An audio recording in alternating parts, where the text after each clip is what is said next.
Batch అనేది YCP ప్రభుత్వానికి కొంత ఏదేదో పోస్టులు పెడతారో ఆ పోస్టులు పెడితే కూడా ఏది వాళ్ళు చెప్పుకుంటే పోతే దాని గురించి వాళ్ళ గురించి ఎక్కువ మాట్లాడడం కూడా అనవసరం. అది వాళ్ళకి ఏంటంటే ఒక మంచిదానికి సపోర్ట్ చేయడం రాదు, చెడ్డదానికి తీసుకెళ్తారు. ఎందుకంటే హిందువుల మనోభావాలు దెబ్బతీయడం అనేది చాలా తప్పు. ఒక ముఖ్యమంత్రి గారు ఆలోచనకి తగ్గట్టుగా ఉండాలి, రాష్ట్రం బాగుండాలనుకుంటారు.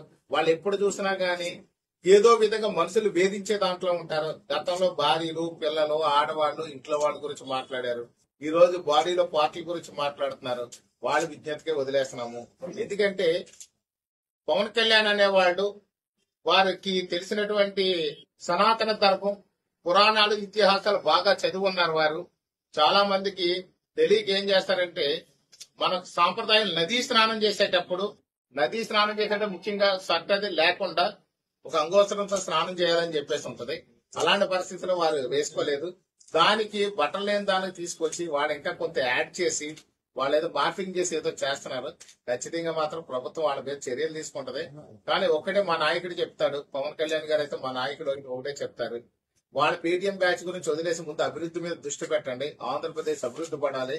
యువతంతా కూడా గత 5 ఏళ్లుగా కూడా చాలా ఇబ్బందులు పడ్డారు. యువతకు మంచి జరగడం మీద దృష్టి పెట్టండి, రైతులకు మంచి జరగడం మీద దృష్టి పెట్టండి, ఆంధ్రప్రదేశ్ అభివృద్ధి చెందడం మీద దృష్టి పెట్టండి తప్ప ఇలాంటి చిన్న చిన్న విషయాల మీద దృష్టి పెట్టొద్దని చెప్పి మా అధ్యక్షులు వారు, ఉప ముఖ్యమంత్రి వారు చెప్తుంటారు.